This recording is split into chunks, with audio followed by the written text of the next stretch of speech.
So I'll name a song, you think of the group, okay? My Girl, Just My Imagination, Papa Was a Rolling Stone. Those are those treasured hits of the Temptations. Michael Andreas is one of the featured performers, the lead actually in the musical. Ain't Too Proud, The Life and Times of the Temptations, and that Broadway touring company opened last night here in Tulsa and will be here all week. Great to see you. Good morning. Thank you. Great to have me. Thank you so much for coming in, because I know what it's like to be on the road and then you go do press and you're like, what time do I need to be on the morning show? No, I love it. Thank you very much. I appreciate being here. Tell us about this musical. You had auditioned for this for a while, but then once the Broadway touring company got going, you were the man. Absolutely. Yeah, I was first cast as Barry Gordy for the tour. We started up about December of 2021. I played Barry Gordy for about a year plus, but I also covered Otis. So then once our lead Otis moved on to do other things, they asked me to step into the main shoes of the show, and I've been doing that since January, so it's been a great trip. For viewers who aren't familiar, talk about Otis Williams and what the originator of this amazing group. Absolutely, yeah, he was the founding member, one of the founding members of the Temptations. The last surviving member, still touring today. He's 81 years old. He's been doing this for 60 years and is still going, still touring.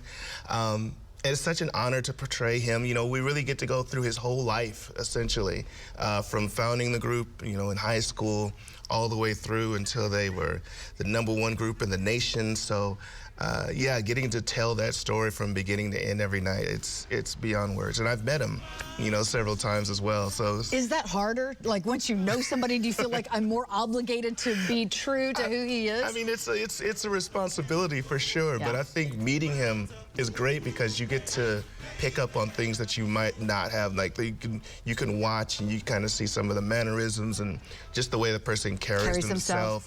You know, that way you can kind of get an essence, you know, of who a person is when you're trying to, like, craft a character. And I think it's definitely a bonus, you know, that you don't really get when you're playing somebody fictional. Right. You know. This musical doesn't sugarcoat what the Temptations had to go through, and is often the case when we talk about amazing musicians and artists and the other side, the dark side of what their life, what they go through. Right, right. Our book writer, Dominique Morisseau, wrote a fantastic story for this to go along with all the great music. And that's one of the things that she wanted to do, was just tell the truth of their situation. I mean, not every day was a good day. Then they had to deal with you know, some alcoholism, drug abuse, or some domestic violence situations. So, you know, and it would have been real easy to just kind of stand on the hits of this show and just glance over all of that.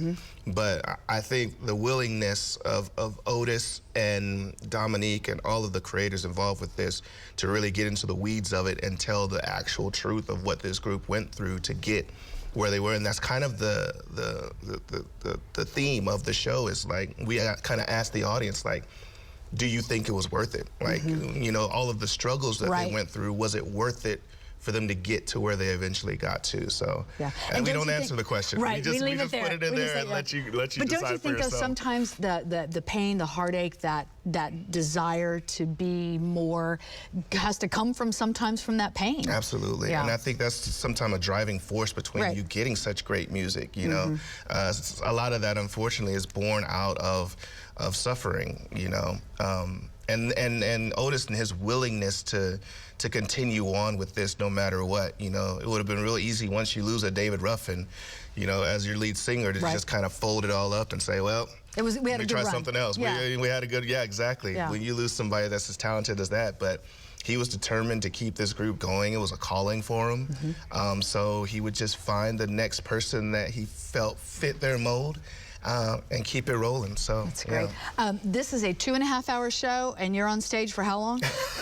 About 2 hours and 25 minutes. So he's only talk about one of those marathons, but I'm telling you, it will be worth it. The show is running now through Sunday. There are matinees on both days on the weekends. We'll put all the ticket information on our website at newson6.com.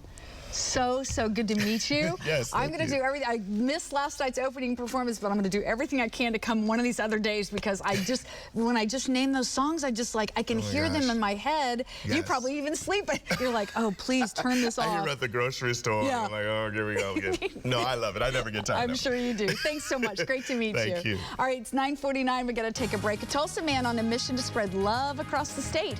We're going to tell you more about that and these wooden plaques, what he calls Huglahoma.